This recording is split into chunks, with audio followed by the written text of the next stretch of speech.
Your laptop touchpad just sits there doing one thing, moving a cursor. This is just free real estate. Wouldn't it be cool if we could actually do something about it? For example, with the Stream Deck, but cheaper, where you can have a macro pad, a programmable control panel based on fictional zones of your touchpad. With PuzzlePad, you can transform your touchpad into a customizable macro pad using what you have at your disposal. Quick roundup of prerequisites, Windows 10 or 11, a multi-touch touchpad, and how do you know that? Just press two fingers. Oh, hold on, I gotta disable the app. That's easy as that. If you can scroll, you're good. For the next 2 to 3 weeks, if you download the app, you're good forever. You get the app for yourself for free.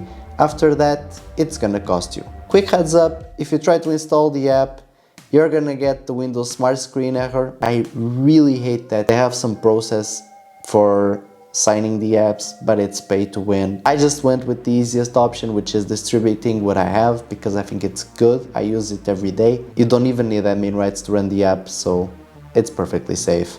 This is my current configuration. Basically, we have a grid, which is your first step. Yours is going to be different because when you launch the app, you have a default one with basically showcasing all of the features that you're going to have. In my case, I just use 3 because that's what I use it for. Media control. In the middle, I have play pause. In the first column, I have previous track, and on the next one, I have the next track. If you go below, we also have a way to configure the toggle hotkey and cancel hotkey. You're gonna see those in a moment. Also the press delay. We also have a button to enable or disable macro mode. It also works with the hotkey.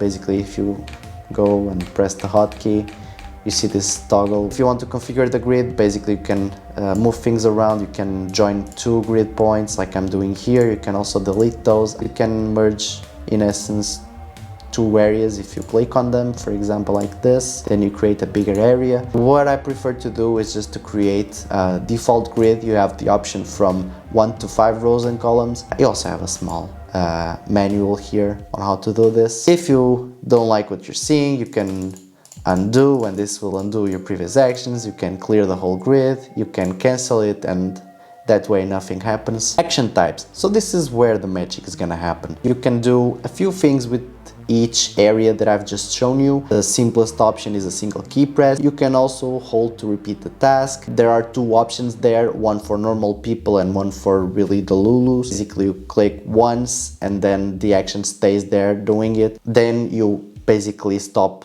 when you click again. You can also do a combination of keys, quite useful. You can launch apps, you can launch websites, you can run script, enables you to do anything you like. You can also paste line. All of this is available if you go to the app. In the remaining menus, you can see all the options here. If I want to scroll up, as you can see, I can scroll up. When you enable it as a single action, it's kind of annoying. I can just do a continuous fire of 500 milliseconds, and that's basically just gonna be staying there until I stop. You can also launch an app. First thing that showed up to me was WinSCP, so that's what we're doing. And if I click here, WinSCP should launch, and it launched on the wrong screen. I'm so sorry. You can also open a URL. We can take this time to open our actual Gumroad where you can download it. This link is also in the description, so this is where you download the app. And now I just press it and it opened, of course, on the other page. It's here. As you can see, this is our our Gumroad. Other 2 things, the hotkey for now, the default one is Ctrl-Alt-Shift-F12. Also, if you are pressing a hotkey and you change your mind, you can click ESC, the cancel hotkey.